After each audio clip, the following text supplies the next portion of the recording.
আসসালামু আলাইকুম এভরিওয়ান, আশা করি সবাই অনেক ভালো আছেন। তো বরাবরের মতোই নতুন একটি তথ্যবহুল ভিডিও নিয়ে আপনাদের মাঝে হাজির হলাম। আজকে আমি আপনাদের যে তথ্যটা দিতে যাচ্ছি সেটা হচ্ছে যে আপনারা যারা অনেক দিন যাবৎ অপেক্ষায় ছিলেন যে দ্বিতীয় মেধা তালিকার কবে প্রকাশ করা হবে, কোন সময়ে প্রকাশ করা হবে, তো এই তথ্যর অপেক্ষায় যারা ছিলেন তো সেই তথ্যটাই আজকে আমি আপনাদেরকে দিতে যাচ্ছি। দেখেন, আপনারা জানেন যে প্রথম মেধা তালিকায় অলরেডি ভর্তি শেষ এবং তারা ফার্স্ট ক্লাসটাও করে ফেলেছে। তো এখন কথা হচ্ছে যে দ্বিতীয় মেধা তালিকা তো এখন প্রকাশ করার সময় অলরেডি এসে গেছে। হ্যাঁ, অবশ্যই এসে গেছে এবং জাতীয় বিশ্ববিদ্যালয় নতুন একটা নোটিশও প্রকাশ করে দিয়েছে যারা দ্বিতীয় মেধা তালিকার জন্য অপেক্ষা করতেছিলেন তাদের জন্য। তো দ্বিতীয় মেধা তালিকার তারিখ তারা কবে প্রকাশ করবে, দ্বিতীয় মেধা তালিকার মানে ফলটা তারা কবে প্রকাশ করবে, দ্বিতীয় মেধা তালিকার ফলটা তারা প্রকাশ করবে 24শে জুলাই। অর্থাৎ 24শে জুলাই বৃহস্পতিবার বিকেল 4টার দিকে আপনারা সবাই রেজাল্ট পেয়ে যাবেন।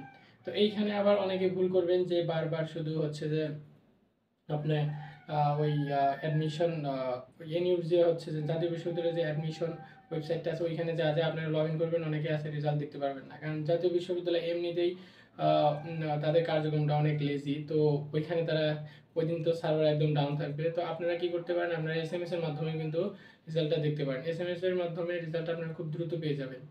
তো 24শে জুলাই বিকেল 4টার দিকে আপনারা সবাই রেজাল্ট পেয়ে যাবেন এবং এইখানে জাতীয় বিশ্ববিদ্যালয় আপনারা দ্বিতীয় মেধা তালিকায় অনেক স্টুডেন্ট আপনারা ভর্তি হতে পারবেন এবং অনেক স্টুডেন্ট সাবজেক্ট পাবেন। যারা হচ্ছে যে সাবজেক্ট চয়েস দিয়েছিলেন 3টা 4টা বা 5টা 7টা 8টা 9টা যে কয়েকটাই দিন, আপনাদের প্রথম মেধা তালিকায় হচ্ছে যে ফার্স্টের সাবজেক্টগুলো বিবেচনা করা হয়েছিল। আপনাদের রেজাল্ট অনুযায়ী ফার্স্টের সাবজেক্ট চয়েসগুলো আপনাদের বিবেচনা করা হয়েছিল। যাদের ফার্স্টের সাবজেক্টগুলো অনেক ভালো ছিল কিন্তু মার্ক কম থাকার কারণে তাদের ফার্স্টের সাবজেক্টগুলো তারা হচ্ছে যে নেয় নাই, পরবর্তী সাবজেক্টগুলো তারা দেখেই নাই।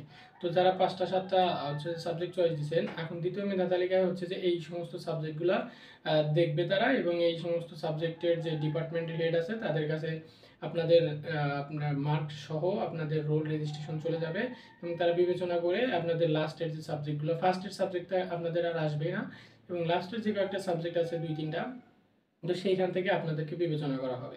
এই হচ্ছে পদ্ধতি। আর একটা কথা বলে নেই, যাদের হচ্ছে যে মাইগ্রেশন অন করা আছে, যারা সাবজেক্ট পছন্দ হয়নি ভর্তি হয়েছেন কিন্তু মাইগ্রেশন অন করে রেখেছেন, তারাও হচ্ছে যে 24শে জুলাই বিকেল 4টায় আপনারা রেজাল্ট দেখতে পারবেন, আপনাদের কাঙ্ক্ষিত সাবজেক্ট আপনারা দেখতে পারবেন। আর একটা কথা হচ্ছে যে সাবজেক্ট আসলে কতগুলো স্টুডেন্ট সাবজেক্ট পেতে যাচ্ছে, যেহেতু হচ্ছে 2,50,000-এর মতো স্টুডেন্ট ভর্তি হয়েছে, সেক্ষেত্রে এখনও সিট আছে প্রায় 2,00,000-র বেশি। সেক্ষেত্রে আর স্টুডেন্টই আছে 1,95,000। সেক্ষেত্রে আপনারা বুঝতেই পারতেছেন না যে আর কতগুলো স্টুডেন্ট হচ্ছে চান্স পেতে যাচ্ছে। মিনিমাম 1,50,000 স্টুডেন্ট চান্স পেয়ে যাবে এবং সাবজেক্ট পাবে। হয়তো ফার্স্টের সাবজেক্টগুলো পাবে না, কিন্তু লাস্টের দিকে যদি একাধিক সাবজেক্ট চয়েস দিয়ে থাকেন, লাস্টের সাবজেক্টগুলো বিবেচিত হবে। আর সবচেয়ে প্রবলেম বেশি হবে যাদের, তারা হচ্ছে যারা 2টা 1টা বা 3টা সাবজেক্ট চয়েস দিয়েছেন, ফার্স্টে ভালো ভালো সাবজেক্টগুলো চয়েস দিয়েছেন, তাদের একটু প্রবলেম ফেস করা লাগতে পারে, তাদের রিলিজ স্লিপের জন্য অপেক্ষা করা লাগতে পারে।